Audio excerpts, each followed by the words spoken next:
agak aneh. Kadang-kadang sebagian orang lebih percaya perkataan manusia dibandingkan firman Allah. Itu firman Allah. Allah berfirman seperti itu. Dan Allah la yukhliful mi'ad. Kadang-kadang berbagi kelabu, kuburan, keramat, sampai ada yang mati. Kemana otaknya? Meninggalkan Allah yang maha kuasa, yang maha pencipta, yang maha pengatur. Lebih percaya kepada kucing, kepada keramu, kuburan, keramat. Alhamdulillah. Sebegitu rendahkah Allah kepada kita? Ini kata Syekh bin Muhammad bin Abdul Wahab. Orang yang menuduh saya hadza buhtanun azim, itu adalah kedustaan yang besar. Termasuk Ustadz Ahmad Zainuddin berdusta kepada Syekh Muhammad bin Abdul Wahab, karena Syekh Muhammad tidak mengingkari adanya tawassul.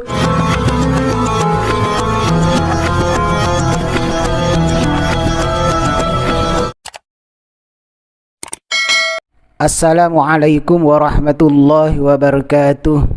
Bismillahirrahmanirrahim. Alhamdulillahirabbil alamin. Allahumma shalli wa sallim ala sayyidina Muhammad wa ala alihi wa sahbihi ajma'in. Amma ba'du. Saudara-saudara kaum muslimin wal muslimat di mana saja berada, semoga selalu mendapatkan curahan rahmat dan nikmat Allah Subhanahu wa taala.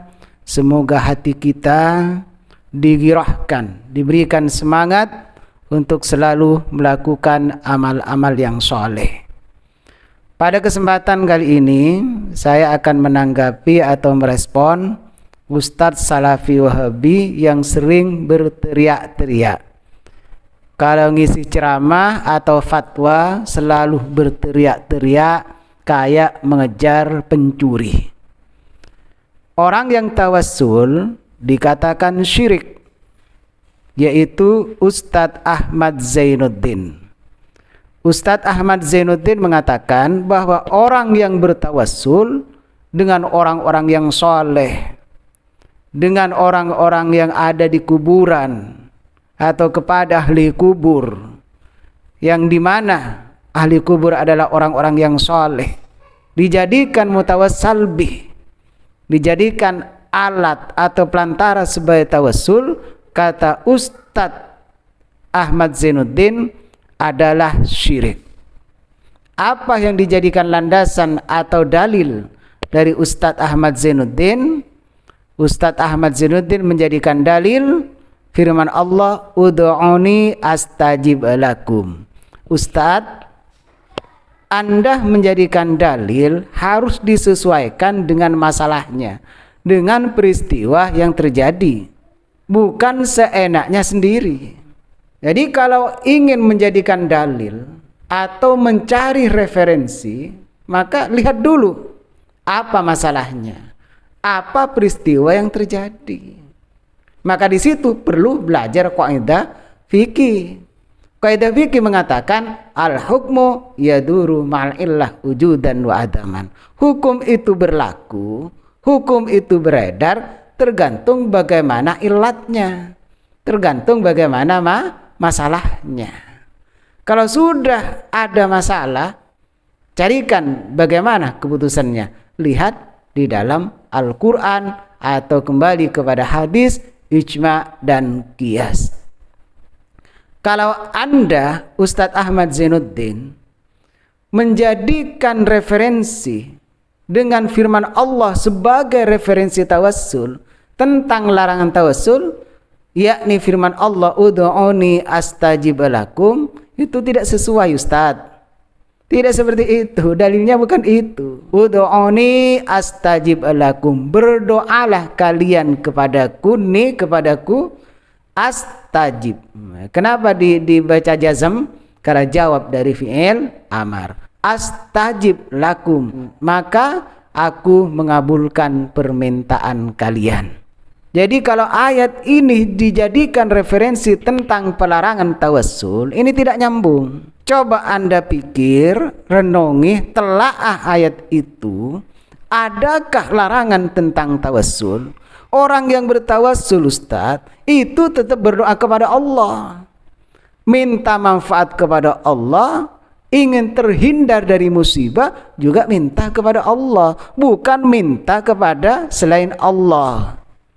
Kalau lafadz ud'uni astajib lakum itu dorongan perintah untuk berdoa kepada Allah. Ya sama. Kalau Anda melarang tawassul, ini ayatnya sebagai larangan tentang tawassul, tidak ada korelasinya, tidak ada sama sekali. Tapi kalau ayat ini tentang permohonan kepada Allah, minta kepada Allah, yaitu ayatnya. Orang yang bertawassul mintanya kepada Allah, bukan kepada orang yang ahli kubur, bukan kepada orang-orang soleh, tidak. Itu cuma sebagai pelantara, sebagai sarana. Nah, dasarnya tawassul, Ustadz, agar tidak selalu berteriak-teriak di dalam kitab Al-Ajwibatul Ghaliyah.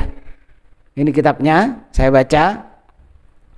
Wa hal alaihi dalalatun minal kitab? Apakah tawassul itu ada dalilnya dari kitab? Naam, ada. Amma adillatul kitabi alaihi faqauluhu ta'ala. Adapun beberapa dalil dari kitab, yaitu firman Allah Subhanahu wa taala. Allah Subhanahu wa taala berfirman, ya ayyuhalladzina amanu taqullaha wabtagu ilaihil wasilah. Wahai orang-orang yang beriman, bertakwalah kalian semua kepada Allah, wabtagu ilaihil wasilah, carilah sebuah wasilah, pelantara. Ini perintah. Ini perintah tentang masalah tawassul. Fahadha amrun minallahi ta'ala bibtiga'il wasilah. Ayat ini menjelaskan tentang perintah dari Allah Subhanahu wa taala untuk mencari tawassul. Jadi berbagai macam redaksi tawassul atau berbagai macam amaliyah tentang tawassul. Permohonannya tetap kepada Allah, mintanya tetap kepada Allah, doanya tetap kepada Allah. Wahia kullu ma ja'alallahu sababan lizulfah. Apa yang dikatakan tawassul? Yaitu setiap sesuatu yang menjadikan sebab dekat kepada Allah, lizulfah, dekat kepada Allah, indahu, dekat kepada Allah, dan menjadi sebab penyambung ila qada'il hawaiji minhu, agar dipenuhi segala hajatnya. Jadi ini yang dimaksud dengan tawassul, tetap minta kepada Allah, cuma sebagai pelantara di zulfah untuk mendekatkan diri kepada Allah. Dan Syekh Muhammad bin Abdul Wahab sendiri tidak melarang tentang tawassul. Bahkan kata Syekh Muhammad bin Abdul Wahab, saya dibuat-buat, saya dikatakan wa inni ukaffiru man tawassala bis-sholihin. Saya dibuat-buat, saya dituduh bahwa saya mengkafirkan orang yang bertawassul kepada orang-orang yang soleh.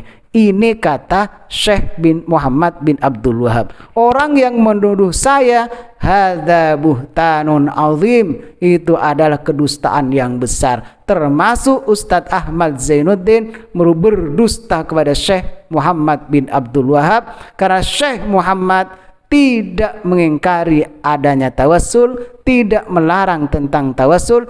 Ternyata Ustadz Ahmad Zainuddin menganggap syirik bagi orang yang bertawassul. Anda itu hanya logikanya sendiri, Ustadz. Jadi tunjukkan kapasitas ilmu Anda untuk mengkaji sebuah hukum atau mengkaji sebuah ayat.